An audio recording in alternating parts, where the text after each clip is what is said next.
تو وہ ان پر دقت طاری ہوتی تھی اور روتے تھے، آنکھوں سے آنسو رواں ہو جاتے تھے۔ جب گھر کے باہر کوئی کھٹکھٹاتا تھا دروازہ اور یوں محسوس ہوتا تھا کوئی آدمی آ رہا ہے تو فوراً اپنی آنکھوں کو پوچھ لیتے تھے اور ایک دم اس طرح بیٹھ جاتے تھے جس طرح کہ روئی نہ ہو، قرآن سے تاثر ہی نہ لیا ہو، اس مقصد سے کہ کسی عام آدمی کو پتہ نہ چلے۔ اتنے اخلاص کے سلسلے میں اتنے وہ آگے تک جاتے تھے۔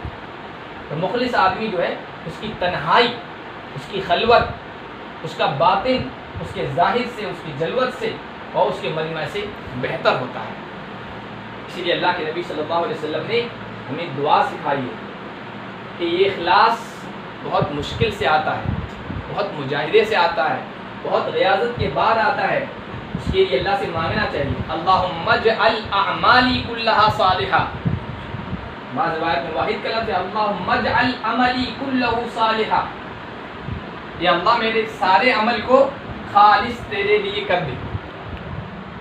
آگے کا جملہ یہ بھی ہے وَجْعَلْ لَهُ لَكَ خَالِصًا، خالص اپنے لیے کر دے۔ اور وَلَا تَجْعَلْ لِأَحَدٍ فِيهِ حَظًّا، میرے کسی عمل میں تیرے علاوہ کسی اور کے لیے کوئی حصہ مت رکھ۔ ریا کا، نمود کا، شہرت کا، لوگوں کے علم میں آنے کا، اس طرح کا جذبہ میرے دل میں مت لیا۔ یہ دعا مانگ، اور یہ بھی دعا سکھائی کہ اللہم اجعل سریرتی خیرا من علانیتی واجعل علانیتی صالحہ۔ اے اللہ میرے سریرہ کو، میرے اندر کی چیز کو، میرے باطن کو تو ظاہر سے بہتر بنا دے اور میرے ظاہر کو بھی اچھا بنا دے۔ امت کو یہ دعا سکھا کے گئے اخلاص کے سلسلے میں کہ اللہ سے مانگا کر۔ اور ہمارے اسلاف نے کس طریقے سے اپنے اعمال کو چھپانے کی کوشش کی۔ ہم ذرا سا معمولی سا کام کرتے ہیں تو اس بات کی کوشش ہوتی ہے کہ لوگوں کے سامنے آئے۔ حضرت محمد ابن منکدر مدینے کے بڑے فقہاء میں سے گزرے ہیں، ان کے بارے میں علامہ ذہبی رحمۃ اللہ علیہ نے واقعہ نقل کیا سیر اعلام النبلاء میں۔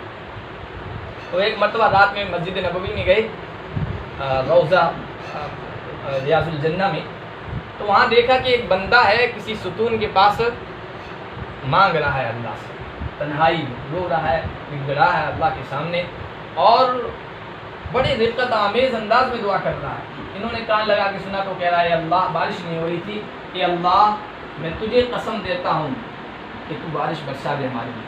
یہ جملے کہہ رہا ہے، قسم دے رہا ہے اللہ کو۔ وہ کہتے ہیں اس نے دعا ختم کی اور مدینے میں بارش ہونے لگی، رات کا وقت تھا، تہجد کا۔ وہ بندہ چلا گیا دعا کر کے۔ محمد ابن منکدر رحمۃ اللہ علیہ پیچھے پیچھے گئے، رات کے اندھیرے میں اس آدمی کے کس گھر میں جا رہا ہے، یہ کون بندہ ہے، اور جس گھر میں وہ داخل ہوا وہ اچھی طرح سے معلوم کر کے آئے کہ صبح واپس آنا ہے۔ صبح پھر اس وقت وہ آگے مسجد نبوی میں اپنے معمولات پورے کیے۔ صبح ہونے کے بعد وہ اس کے گھر پہ پہنچے۔ گھر پر پہنچنے